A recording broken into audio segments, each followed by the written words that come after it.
Oh my goodness, how have we gone from one shoe rack to two shoe racks in the hallway, and they're still both a mess and overflowing?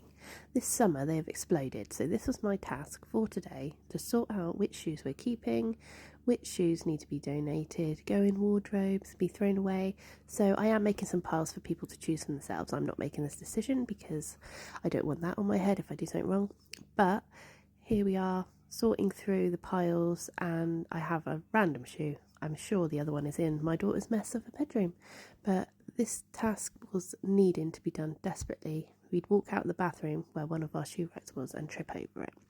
So here I'm putting the shoes I know we're keeping, and shoes like those white ones that need to go away. I know they're going to be kept, but they don't need to be out. My daughter will wear them like once next year for a festival. So I'm putting my shoes away, and to be fair, I have the least amount of shoes in this family, and I'm sorting out the ones I know everyone wears. So this shoe rack is by the front door. So I'm trying to put shoes that we wear every day here. These are my son's shoes for PE that I need to lace up before he goes back to school. And I'm just chucking some shoes away. We got 3 to throw away. We have 2 to keep in wardrobes, and we have 2 to sell.